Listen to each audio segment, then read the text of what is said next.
players with first-round grades this year. Now, what does that mean? Exactly what it sounds like. These are guys that they, when a team will grade a player out, sometimes you got like the 8.0, you got the 7.8, whatever it is, the grading scale that most, if not all NFL teams use. But when you look up and go, okay, these are the guys that you would say, okay, that's a first-round talent. Now, you're going, there's only 14. So isn't anyone who's selected in the first round technically a first-round talent? Technically, yes, but that's not the grade they have attached to them. Okay, so you're not going to just go, well, we refuse to pick in the first round because it doesn't line up with the first round grade, obviously. So with that being said, 14 players. Emilio, I know you've been listening to a lot of podcasts and stuff. I want to get your take on this. This is like my first order of business every year when this type of information starts to come out. I immediately go to our draft board and go, okay, let's see if that lines up with our numbers. So if you go to the top 14 prospects on our board, right? Remember, there's a one placeholder, so number 15 on our list is actually the 14th best prospect. It's Arvell Reese, okay? Arvell Reese has a 14.6 grade, low number wins. And if you work your way backwards, it's 14-1, 13-7, 10-9, 10-8, 9-9, 9-9, 8-3, 6-4, 5-2, 5-1, 4-8, 2-8. So you would say, okay, if he's got 14 first-round grades, who are those players? Decent chance. These are the players. Now, Lone, however you say the name, offensive lineman out of Memphis, we've got a 15.1 on him. And then looky here. It literally drops 5 full points, right? Right at 5 points to a 20.6 to Denzel Boston. Kind of feel like first-round grades that he's talking about, probably in these top 15 here, although he said 14. And, of course, you can look at Dane Brugler's initial list that shows you his top 14 or 15 prospects. If you went strictly off of that, I imagine – he would have Jermod McCoy just outside of the first-round grade, and everybody else kind of falls in line. Because when you look at the board, Emilio, you got to get down to Denzel Boston before it falls out of the top 15, essentially, right? So right. Are you seeing that the same way?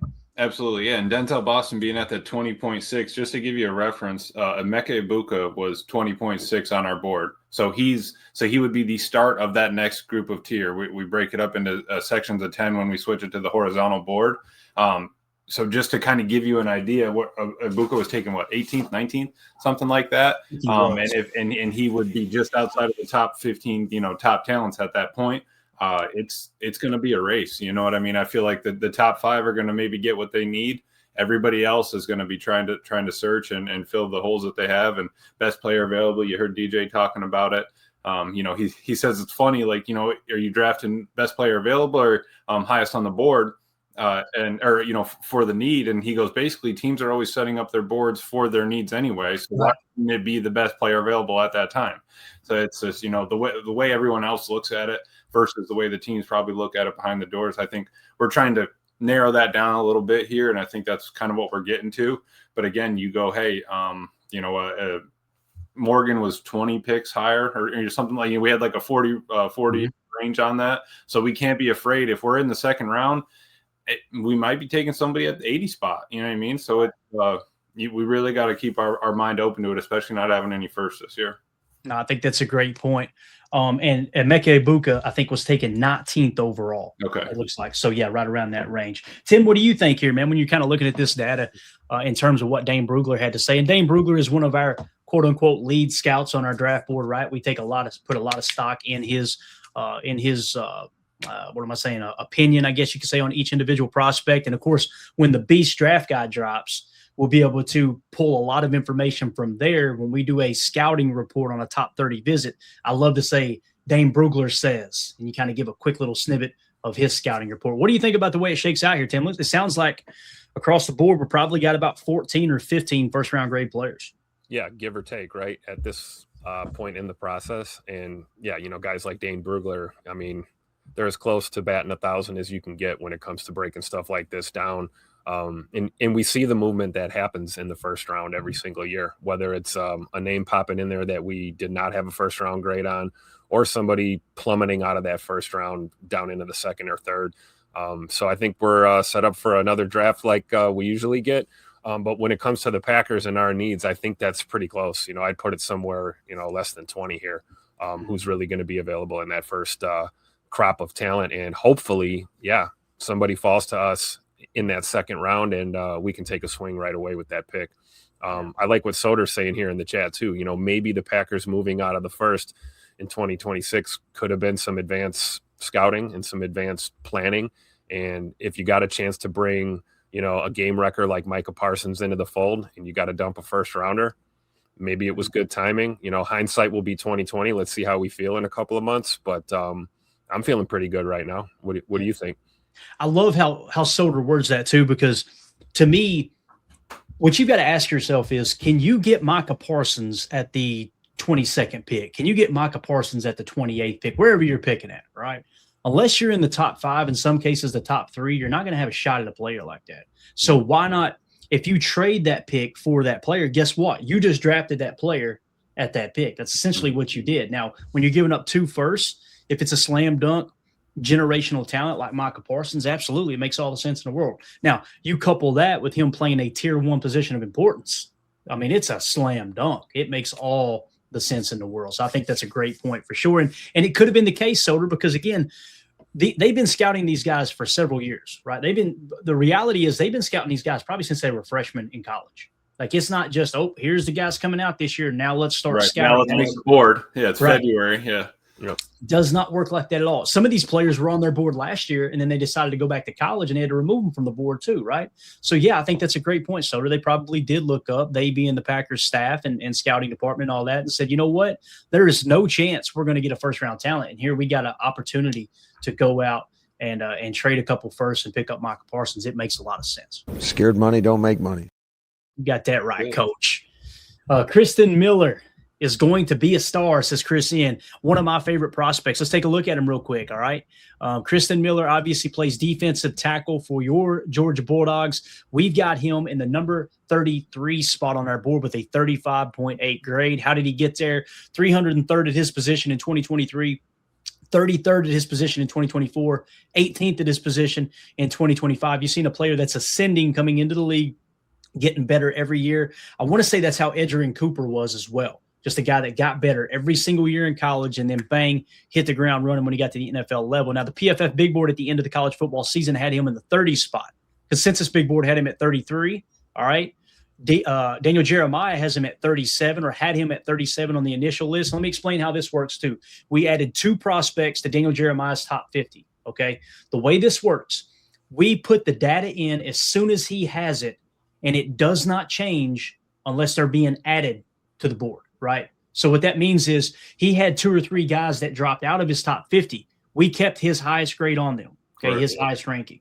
But there was 2 guys that climbed into his top 50. Well, obviously we didn't have any data there. So we put the newest data we possibly can as they're added to the board in that moment. Does that make sense, Emilio? Put it in one time. So that's where we don't go back and adjust it or anything like that. You go, bam, DJ got him at 46. Bam, he's in at 46 for the rest of the thing. But that's why Tim was saying it. As of this moment, you still have 2 columns over there, RAS and Greg Cosell, for their, how they're going to do in the combine. Where are they at? Freak list wise, and what's the take on our head scout? What does he think of them? And we're always looking to try to maybe add in a couple more numbers, just see what we can do to sharpen this thing up.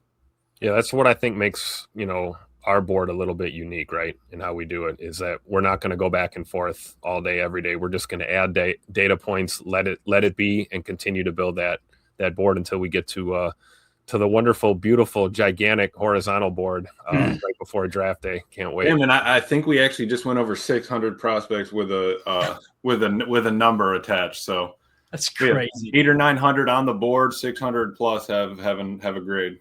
And mark my words, there will still be an undrafted free agent that Goody signs that we go, how in the hell did we didn't even have him on our board with no grade. He just went under the radar. It happens every year, no doubt about it. Gangsta Goody out there. So DJ had Christen Miller at 37. Tankathon had him at 42. Dane Brugler had Christen Miller at 37. Yeah. So when you look at that, what it really gives me, like, if he were to somehow, some way fall to 52, run the card, right? But what if he falls to like 45, Tim? Would we be crazy to trade up and go get somebody like that, knowing all the holes we've got on offensive line, assuming that Goody doesn't do what we all want him to do, which is be a little bit aggressive in free agency and go fill these offensive line holes out? Does that make sense? How would you feel about somebody like a 3 tech trading up from 52 to 45-ish if you were to fall that far and nabbing him. That's a wild concept, obviously. I'd be all for it, right? I love my defense. Trenches. Another Georgia Bulldog in the trenches. I mean, taking a lot of swings with Georgia Bulldogs on the defensive side of the ball. And all in all, I think it's panned out pretty well for us for the most part. And if you look at Christen Miller, I mean, 84.5 grade last season, played some really good football. A gap, B gap over the tackle even. Seems like there's some versatility there. I don't think it's out of the realm of possibility or, unrealistic to think you might trade up and go get him if you have that grade on him. But we have to be very careful in the draft. We do. We're not picking in the first round. Thank God we got our comp picks. And, we have to make some moves in free agency. I think, what we do or don't do in free agency is going to give us some insight as to what we're going to do or not do, in those first couple of picks here when it comes to the draft. So time will tell. Yeah. No, that's absolutely it. You got Emilio. You've got here, man. Good to see Eric Sutherland in here, man. Good to see you, buddy. Charles Houston says trade up to get Miller. I haven't seen anybody go, no, I don't like that idea. You know what I mean? That's exactly what I was going to say. And it's not like it's not Goody hasn't tried to do it before. We tried to trade into the first to get Christen, right? So then we trade up to the beginning of the second to go on and get a guy that we like. If he's top 50, if he's one of the top 15 on the board, 100%, I think Goody would go ahead and trade up to get him, right? It's because he's going back to the Georgia well, he likes it. Yeah, maybe not all of them have been home runs, but you're bound to hit one at some point. And at this point, you go with what you go with your gut. And what they always say, they got their top 50 in the first 3 rounds, no problem. So I would be all for that. But the more we're listening and kind of digging into this, it does seem like second round is going to be interior something, O-line or D-line, and it's going to be a center, a D tackle. Maybe we'll work out the corners later on. I just that's kind of where I've been leaning. Yeah, corner could be free agency too, for all we know. Right? Oh yeah, yep. Yep, and Chris Johnson's the one that PFF mocked to the Packers the other day. Every year there's a name that is attached, right? That's attached to the Packers. The entire draft process where you go, man, his name just keeps popping up. When we do mock drafts, we end up taking him more times than not.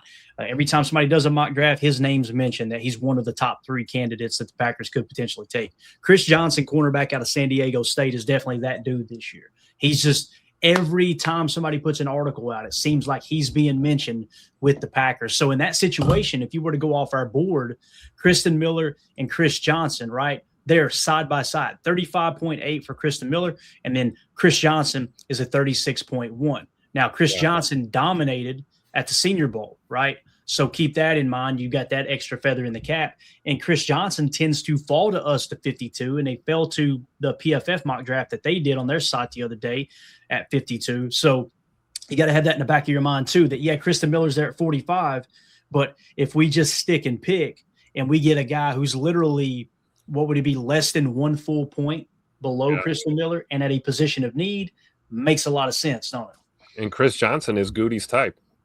6 feet on the nose, 195. He's barely 21 years old. Graded out 91.6 last season. I mean, I could totally see it, Clay. I could. What about you? And that's exactly it. Where maybe they're both in the top 15 they're one. I feel like those both would be in the top 50 of Green Bay talent, but somehow they're both right next to each other, about 30 picks deep. Okay, perfect. Let's see what happens as we get closer. You get closer. And then, after the first day, you go to sleep. What's it look like coming in? You slept on it. Okay, I'm worried about this guy going off first, all that. Then you make your move. Yeah, definitely. So having the same type of conversation here, right, with offensive line, who are those offensive linemen that you could justify potentially trading up and going and grabbing as well, right? So when we look at the board, let's assume that Monroe Freeling out of Georgia's gone. Okay, let's go from that point down. The first tackle that pops up is Caleb Lomu, all right, out of Utah. He's got a 36.8 grade. He's right behind Chris Johnson. Again, another example that if all 3 of those guys are there, when you got a chance to trade up at 45, why would you do that? when one of those three guys might potentially fall to you. And again, offensive line being a position of need. I just picked Lomu out because that's where he sits on our board. I don't have any intel that says, oh, wow, he's going to be an awesome threshold guy for the Packers. We'll have that information added to the board in due time. So that's a player that pops up. Another one's Blake Miller. We've mocked him a couple times. 39.6 is his grade on our board. I'd be okay with him at 52. So again, you can kind of talk yourself out of trading up when you look at the board, Emilio. Like you're working your way down and you're like, okay, yeah, we could trade up and go get Christen Miller right here at 45. But boy, oh boy, if we stick and pick, we're going to have a good shot at either getting Chris Johnson or Blake Miller at 52, and we don't even have to give up draft capital. Right. And is it worth it at that point to give up that draft capital if you're already sitting on a guy you like that you're already prepared for? I would be fine with sticking and picking. And that's where I think, they'll go through the simulations, they'll run some more mock drafts, and we'll figure it out. But the picture is going to start to get a lot more clear, especially after this week. Once we get in a little bit of athletic threshold and you see their speed, you see all those numbers, that's going to open up an opportunity for the board to kind of shell itself out. It's crazy where it came from the beginning of February, end of January, beginning of February to now. It's already gotten itself narrowed down. Yeah, it's really cool, man. It is. And again, just to give you guys an example of what it will look like, let's say we're having a conversation about Christen Miller and Chris Johnson, right? Let's say that Christen Miller goes out there, okay, and at the combine let's say he scores a 7 RAS, all right? That's going to give him only a 1-point bonus. So now his grade goes to a 34.8. Let's say Chris Johnson lights it up and he gets a 9+. Now his grade jumps to a 31.1. That means Chris Johnson would leapfrog all the way up to where Kevin Concepcion is, or KC is, right? So it's just a good example of like Emilio's talking about. When this data starts to go in from the combine and the RASs are finalized, it changes everything up. Then Greg Cosell says, oh, I think he's a second best corner in the draft or something like that. Right. You give him an extra -3 on top of that. And that's where we got, Ashton Jeanty in the negatives, or, Travis Hunter in the negatives last year. You get those kind of players, but it really helps out those middle round guys. Anybody else outside of the top 10 points really kind of give them that extra bump. Okay, are you going to be in that top 10 cluster? You're going to be in the 10 to 20 range? Where are we going to be once we go horizontal?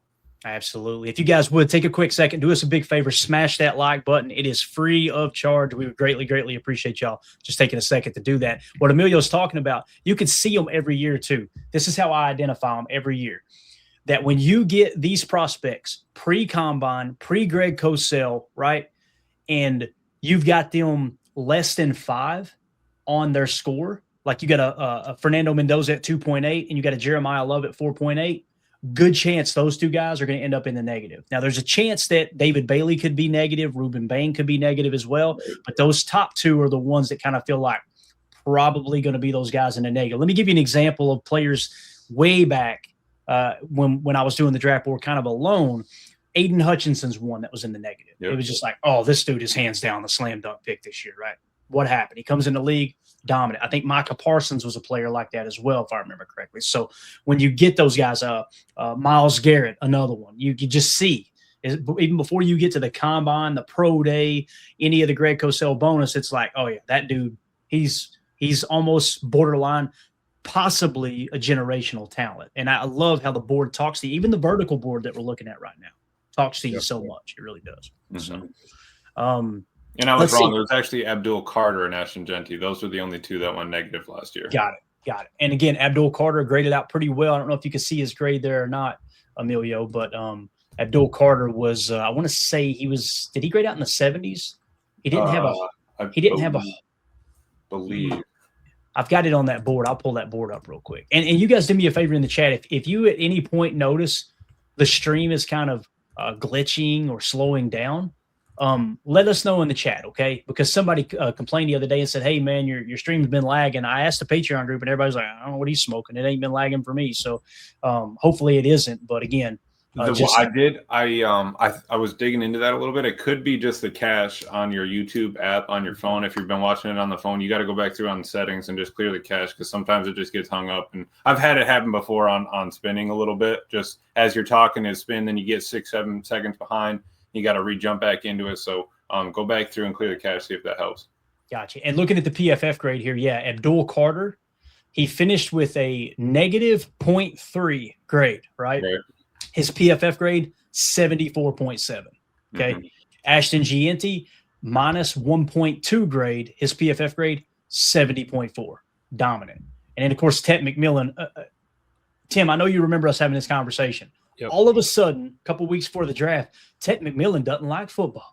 Ted McMillan, he doesn't have the heart to play the game. Ted McMillan just seems disengaged, right? And I'd want to put that out there too if I wanted to draft him. Exactly. His grade on the year, 79.3, if I got that written down right. And, of course, Will Campbell out of LSU, a 74.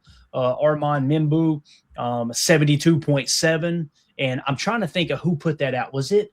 It might have been Dane Brugler. Somebody tweeted the other day, they pulled their tweet from last year. They pulled their own receipts and said Armand Membu was going to be an absolute stud in the NFL, and they had that 72.7 attached to him, and they crushed it. Absolutely crushed it. You got a grade on my boy Jayden Higgins in that crop of receivers? Oh, Jayden Higgins. Let's see here. You're talking about PFF grade, right? Yeah. Let me see if I can find him because he was fairly high on our board. Jayden Higgins, where are you, sir? So Jayden Higgins, his grade for us was a 43.7, right? And now check this out, guys. RAS, 5-point bonus. Greg Cosell, 5-point bonus. 43.7. His PFF grade, 69.9, and played a bunch of snaps too. Bunch of snaps. So awesome. Really, really cool to kind of see that. Trey Harris was another receiver we were, talking about a lot. Now, he was lower than Jayden Higgins, obviously, lower than Matthew Golden, lower than Luther Burden. Trey Harris ended up finishing the year 63.3. Not bad at all. Not bad. Greg Cosell gave him a 1-point bonus. We gave him a Greg Cosell 1-point bonus, I should say. So really, really cool, man. Now, if you were to look at these and go, man, which one looked bad in terms of PFF grade that might have gotten taken higher? TJ Sanders out of South Carolina. He had the spade for us. That didn't mean that we were crazy about him. That simply meant everything lined up for the Packers to really like this guy, right? Mm-hmm. His grade was a 40.7 for us, okay? His PFF grade on the year, 39.4. So there's you a bust right there for sure. No doubt about it. All right, so that's just kind of a walking back down memory lane. Let's get caught up in the chat here real quick and see what everybody's saying. J. Cole in the chat says, I ain't going to lie. My trust in Goot right now is on live support. I understand as a GM, you hit on players and you miss, but some of the things we have done in the draft with Goot as GM has been, I think, head scratching. And Jay, we talked about it during the live draft party last year. We were all live in Green Bay talking, first round and this and that. When he took Matthew Golden, we said, like the pick, but pointed out Luther Burden was higher on our board, right? Then you get to the second round. When he took Anthony Belton, we said, dang, Anthony Belton's 120 on our board. We took him in the second round. Ozzie Trapillo's still there, and we passed him up. Both of those, Luther Burden and Ozzie Trapillo, ended up having higher PFF grades than both Matthew Golden and Anthony Belton. Matthew Golden, have no problem with that pick still. No problem whatsoever. Love it. Because I think his upside is probably higher than Luther Burden's, to be honest with you. And when you kind of look at, as he understands the offense more and the choice route aspect of playing, whether he's playing F, moving Z, or he's going to play X with Rome potentially leaving, I think that's going to open up even more. And didn't we see that, Clay, on NFL on their grade for him? What they say he was going to be a year 2 start? Yes, exactly. They had him at a year 2 starter. Yep. Yep. We went over to NFL.com the other day, Tim, me and Emilio did. And we're kind of looking at their athletic scoring and everything. And they put an overall grade on each player, and they use the grading system that NFL teams do. Like the 8.0 is the perfect prospect. And then each tier has specific things stamped on them, right? And Matthew Golden, it was year 2 starter, is what it said. And what happened this year? Like you've seen flashes, but he wasn't necessarily a starting caliber player. Year 2, look out. No, I think you're going to see it. So he is a G. That's right, Coach. That is right. Coach Lynn in the chat said, I would agree, Jay, but then Goody trades for Williams and drafts Bull, and my hope is restored. So, here's the thing. Like, every GM misses. We talk about it. But I'm always going to be honest and give my honest opinion on this show. I never want to come across like, let me tell you what Goody should have did here. That's why I love sharing the board with everybody. So I'm not just BSing. Like, this is what the board said, right? And we're going to be critical when he deserves to be, criticized, and we're going to praise when he deserves to be praised. He's done great things with this roster. Are there other GMs that's performed better than Goody? Abso-freaking-lutely there are. I say until otherwise, I've got Goody stamped as a good GM. I don't consider him very good. I don't consider him great, and I don't consider him elite. He's good right now. Okay. Now he could change that this year. If you go out and you kind of reshuffle some things and you admit the mistakes and say, you know what, we're going to move on from Aaron Banks. We're going to move on from Elgton. It's time. Let's go pony up some cash and get Tyler Linderbaum. Let's grab another guard in free agency at a decent price. And then you knock the draft out of the park and we're playing in the Super Bowl. Guess what Clayton will be saying? Now he's a great GM, right? That's what it would take. You could leap 2 tiers for me making it to the Super Bowl with this roster. And I know it's more than just the players on the roster, but I can't put the blame on the coaching staff while we have the youngest roster in the league. I just can't find myself doing that, you know? And the thing about John Schneider, and I know we've talked a lot about John Schneider on this podcast, one of my biggest pet peeves are Packer fans who act like John Schneider isn't an elite GM. The dude has now built 2 Super Bowl winning rosters with 2 different starting quarterbacks.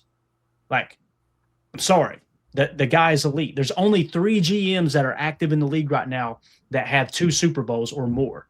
And that's Veach in Kansas City, who's built that damn dynasty, Philadelphia with Howie Roseman, and John Schneider. That's it. Out of 32, there's only 3. I consider him elite.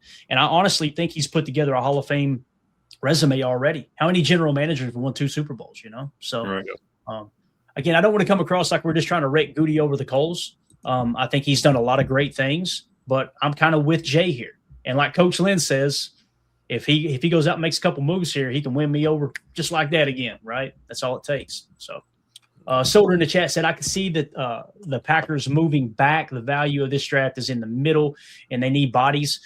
See, this is the part that worries me, Solder, because I think you make a good point, and I want to get your all's take on this. Let's say we do trade back a couple times. We pick up extra picks. Guess what just happened? The roster just got younger. Yep.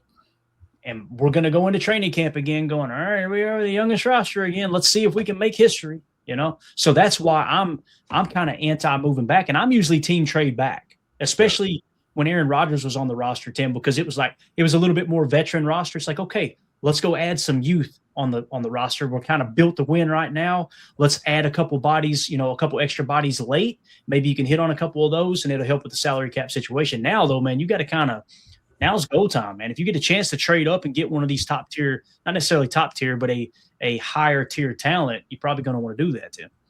I agree because, you know, I don't know about Emilio. I'm not going to speak for you, but I think a lot of us here are in agreement that we need some veteran presence, right? And, you know, the idea of getting younger again does not make me very excited. It really doesn't. I'd rather, you know, take that approach like you mentioned. Maybe you're packaging 4th or 5th round or even a 6th or maybe one of our, you know, our comp picks in the 7th round and try and move up into that 1st round or maybe snag another 2nd round pick, you know, and see what you can do, you know, while signing some veterans in free agency for sure. Yeah. Emilio, Coach Lynn says Clayton's right. We need some vets to round out this roster. Do you agree with that, Emilio? It's not that we need to just specifically get older. I think it's just you get a little bit more experience. You get a little bit longer in the league. You figure out how to, you know, take care of yourself every 24 hours, right? It's a day in, day out grind for them on this team. You got to go to practice. You got study and you got film. How are you going to take notes? How are you going to do all those little things that, you know, you might not know, or you might be in a whirlwind coming out of college, right? Because they go right from, you know, college right into the training camp or right into the draft preparation. Then you get drafted, then you get your notebook, then you go to mini camp. There's just so much going on. You can't even focus on, you know, the 17, 18 games you have ahead of you. So I'm for that, obviously. And I think free agency is going to be big for us this year. It doesn't need to be crazy, but if you can get 2 or 3 solid, you know, solid players to really, you know, just hem it up. And like you said, we don't need to be, you know, 28th in age, right? As long as we're not 1, right? Give me 3, give me 4, whatever. Give me Brett Favre 4, you know, so whatever. It doesn't matter, but just help us out a little. Yeah, I completely agree. I think it's very well said. When people hear us say, "Man, we're the youngest roster again," I think they immediately let the pendulum swing all the way to the opposite direction. Like, so you want to have the oldest roster? No, we ain't got to have the 10th oldest roster. Yeah, right. Let's have the 10th youngest roster. Let's have the 5th youngest roster. You know what I mean? Let's just and again, that happens if you do let Aaron Banks go, you're losing a veteran. If you do let Elgton Jenkins go, you're losing a veteran. And it sounds like all signs are pointing to Elgton Jenkins is just going to be cut right before the league year. That's going to free up roughly $19.5 million. Well, you don't just go, okay, well, we'll take a swing in the draft and try to replace him. No, go add a veteran, a good veteran, someone who's going to play, better than Elgton Jenkins, essentially, is what it comes down to. So Jason Y with the super chat. Thank you, Jason. Appreciate you, buddy. He says, doesn't a young roster mean we aren't drafting guys worth extending after their rookie contract? Absolutely it does. You got this constant rotation, right? And to me, that's what determines whether you had a good draft class or not. Like think about the players that you're potentially re-signing. Now, the problem with that is that water can get a little bit muddied, Emilio, because what ends up happening is GMs fall in love with their players and they're willing to overpay for their guy, because if they don't pay to extend them, you're essentially admitting I missed on that pick. Right. So there's a little bit you're going to get your ass kicked in that. There's a little bit of that going on too, right? Yeah. No, yeah, because you don't want to be wrong, right? You're hoping that everyone's a knockout. It's never going to be like that, but that's what you're hoping for. And I get where Jason's coming from, because you're always kind of. You think God never farted? You get Glover out there, right? But he's young. You get Morgan out there, you get Belton out there. All these guys are young. How did I know Glover was going to be the first? I had to work him in, Tim. Wait till we get into the later talk, But if you find the gem in the rough like Zach Tom, you're over the moon, right? You got him in the 5th round, perfect young guy, can play any position. We'll pay him all the money, but you're rolling the dice a lot more as you're drafting those younger guys later on in the rounds. When you have somebody that has given you production at the NFL level, it's different than the college level. Hash marks are different. All these things, all these little things are different. Thank you. Jason, you know me, man. Wait till it comes out later, because I'm waiting for Goody to call out Glove again, and I'm going to clip it, and we're going to have that as a drop. Jason Y in the chat, for everybody listening on the podcast, just said that Emilio had that Glover analogy holstered. So come on now. You've been holding on to that for weeks, Tim. I've been. For weeks. Let's see here what else we got in the chat. There's a couple other here. I think this one maybe. Charles Houston says, sign some vets. Super Bowl window won't be open long enough for the draft picks to fully develop. It's a great point. Heard it from a fan right here. Let's push some chips toward the middle of the table here a little bit, man. Let's say, the clock is ticking. And the reality too is you've got the answer that you needed for Jordan Love. I think everybody here agrees he's a franchise quarterback, right? He's a top 10 quarterback, maybe even top 5, right? So you've got your quarterback, check it off the list, right? You've got your head coach, check it off the list. What's missing? What is missing? Well, you keep freaking line to protect our quarterback. That 3 Ps. And staying healthy too, right? Like, this is a great point right here. Ray in the chat says, how's having the youngest team worked out for us, right? Well, here's usually the rebuttal you get. Well, if you get older, you're going to have injuries. Okay, we had the youngest roster in the league last year. How'd that work out, right? Yeah. Everybody got hurt. So let's throw that out the window a bit. Maybe these veterans, maybe just maybe somebody who's been working their craft for 6, 8, 10 years, maybe they've just learned how to play the game and stay healthy. Maybe that's it too, because you guys know how it is. If you get a new employee, if you get somebody who's hungry, they've been Uncle Ep been taking care of them for a while, right? He, maybe they've had it rough here lately, and then they get a new job, and you got people that have worked at that job for 8 or 9 years. You get that young guy, boy, he comes in there like a whirlwind. He's a damn hurricane. He's going to do everything himself, and he burn yourself out. On the football field, you do that. You make huge mistakes in big time situations, and you end up hurting yourself as well. You don't understand how to play under control to that extent. So I think there's a little bit of that there. It's not as cut and dry as I'm making it sound right now. But it's like, Clay, it's like the guy getting his first paycheck on a Friday, right? And he forgot that there's a concrete pour Saturday at 7 in the morning. Yep. He stayed out a little too late Friday night. Yeah. Next thing you know, you call him. Tell me how I know, right? You can't teach experience, right? Absolutely. You can't coach experience. You can't. Got to gain it. Earn it. Yeah, absolutely. That's exactly right. You get that employee that gets that check on Friday. Next thing you know, he's calling the boss man on Saturday morning and say, "Can you come bail me out?" Right? Mm-hmm. We've had a couple of those when I was pouring concrete. I promise you that. Oh yeah, I just missed the pour. I just missed the Saturday morning pour after the Friday night party, and that was all. I woke up a little late for it. I had to trial a little longer. But I'm not gonna lie, I was faded. I ain't gonna lie, I was faded. Like some of those guys on our crew, man, boy, payday, they good to go, man. They hit the town on Saturday night, Sunday night. They come back, that wallet real thin on Monday. But you know what? Those sandwiches, they were this thick on Monday. Oh, yeah. And then Tuesday, Wednesday. Yeah, cut back on the bologna a little bit. By Thursday, man, that was a Mater and mayo sandwich is all it was. I'm telling you. So it's funny how that works, right? Let's see here. J. Cole says, if we can get away with trading a third rounder for Sweat, I think he's talking about T'Vondre Sweat, right? And get a corner with the second round pick, I'm all for it. But something tells me Titans may keep him. Yeah, that's an interesting one. You know, T'Vondre Sweat was a guy that was very high on our board. I remember us being we really liked him. There was many people saying, no, he's out of shape. He's too big. He won't meet the threshold. Well, he ended up playing pretty good. If I remember correctly, too, T'Vondre Sweat, we had him as the third best defensive tackle on our board. He had a 39 grade, it looks like, on our board. Just above him was Jerzon Newton and Byron Murphy. Below him was Chris Jenkins. Just trying to look at a couple names here. Braden Fisk was in that draft as well. So, yeah, T'Vondre Sweat, if you could trade a third-round pick for him, guys, would you do it? That's the question I want to ask you guys right now.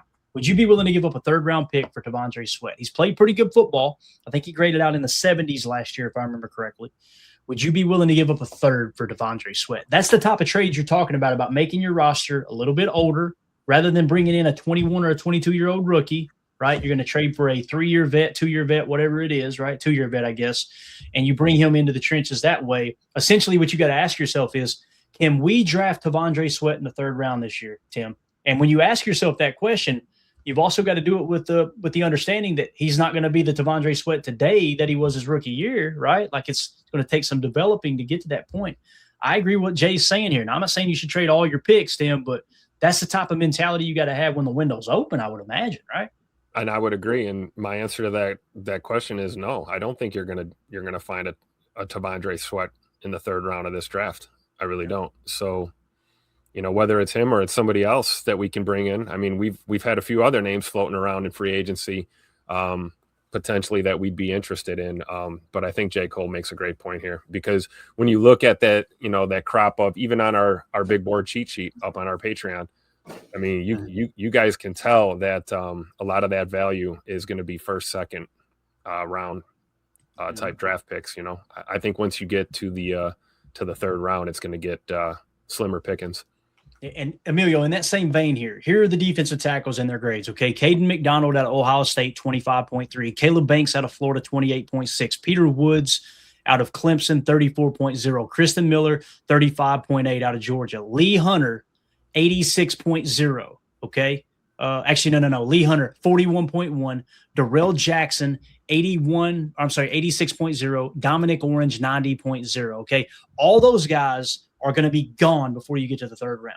So when you're talking about drafting a defensive lineman in the third round, just say a player-for-player trade here, right? If you were to trade a third-round pick for T'Vondre Sweat, which one of these players do you think could step in day one and outperform T'Vondre Sweat at the NFL level? Do you think Dante Corleone could do it? Grayson Halton, Caleb Proctor, Skylar Gill-Howard? Nobody would draft any of those players and go, yep, that player is going to be just as good as T'Vondre Sweat year one, learning a new system, a new scheme, also playing a much longer schedule than college typically has to play unless you're going deep into the college football playoff. That's why that third-round pick for a player that's proven makes a lot of sense, you know? Especially after he was coming off an injury, right? That's why he was in the red there. So he was coming off an injury during that draft, still ended up going where he did, and then came back from that injury, performed, got through it. Are you worried about the injury concerns at this point? Probably not. You're more worried coming out of the draft and not knowing what's going to happen. But after, you know, looking at those numbers there on the board last year, so the fourth cluster down was only Tyleik Williams. He was a 32-1. Then the next cluster was TJ Sanders with a 40.7 and Alfred Collins with a 44.7. Then the next cluster was Darius Alexander just by himself, 2 blank clusters. Then you finally get to Omar Norman Lott, the D-line out of Tennessee, with an 89.2. And he was only the one in that cluster. And then Deion Walker out of Kentucky was a 95.9. The only one out of that cluster. So it's, you see, even in last year's draft, you'll get maybe a little bunch at the top, maybe a couple in between. And then you look down, and where did we get our guys? All the way down in like the 12th or 13th cluster with Nas and Warren Brinson. So it's not like you really need to make a decision. Are you going to be able to make that or pull the choice of picking him draft day, or are you ready to just take something that you see that is graded out well already in the NFL and then kind of move forward from there? Yeah, I think it's a great point, man. It's a great point. And again, none of these are going to fall perfectly into place. There's no just slam dunk. Well, of course, this will work perfectly. If that was the case, every general manager would do it. You try to find the key pieces at key spots, put those in place, get the development you're looking for. Okay, now the window's open. Now let's add those other pieces in place as soon as possible, and let's go on a run right now. So going to be really interesting to see how the draft shakes out. Obviously, we get the combine this week. If you guys are watching this video back later, let us know in the comments. How do you feel about that draft talk that we just had? How do you feel about the way the board sits? What do you think about potentially trading up, at whether it's trading up from the second to the first, trading up from the third to the second, or the fourth to the third to maybe nab one of these prospects we like? Or would you rather trade a draft pick and get a more proven vet? Let us know in the comments. Make sure you hit like, subscribe, click the bell icon for us as well. We greatly appreciate it.